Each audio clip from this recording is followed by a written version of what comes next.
Alay ang inyo gahong mga anak ay mahirap pakainin ng gulay, ay halina na ho kahit magluto't para na ho sila dining nakapag-burger steak sa Jollibee. Kita nyo ho iyan may sauce. Tapos yun ho parang burger, ay malalaman ho ninyo. Di rin nga ho mga primary ingredients natin, may talong, celery, itlog. Tapos ang una lang ho natin gagawin ay ito nga ho, tawag dito, atin hong yayadya rin ang ating talong. Tapos pag may nakita ho kayong medyo malalaki, pwede naman ho nating gupit-gupitin para ho pag niluto ay sabay-sabay ang luto. Tapos lalagyan ho lang ho natin ng dalawang itlog. Tama na ho, pwede ho kayong magdagdag kung gusto nyo tatlo, pwede rin ho. Tapos 5 kutsarita hong cornstarch at saka ho asin isang kutsaritang asin. Nilagyan din ho natin na rin ng garlic powder at isa hong chicken cubes para ho mas malasa. Tapos pagkatapos ho na rin ay imimix lang ho natin, hahalu-haluin lang ho natin para ho pantay ang lasa.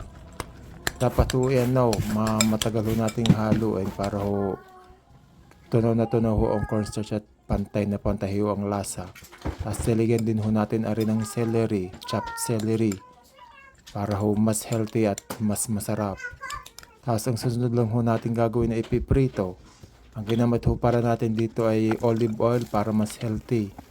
Yan, pagkatapos ho ng magprito, ay hindi pa ho pala ako tapos magprito. Ayan ho ang ating tagatikim. Kasarap naman ho sa pakaramdam ng may gusto agad kumain ng ating niluluto idigaw. Yan ho, ang susunod naman ho nating lulutuin ay yung sauce natin, parang gravy. Ang ginamit ko ho din ay yung nabibili lang ho sa lata na cream of mushroom. Yan ho. Tapos medyo sinunog ko ho yung bawang at sibuyas para ho pampadagdag lasa. Yan ho, medyo napapatalagok na naman ho ako sa aking pinapanood. Yan ho, dahil medyo malapot ho ay nilagyan ho natin ng kalahating tasang tubig at yan nga ho, pakukulon lang ho natin at halo-haluin ay ayos na ho. At yan na ho ang ating burger steak ala vegetable with celery and talong. So maraming salamat ho sa panonood.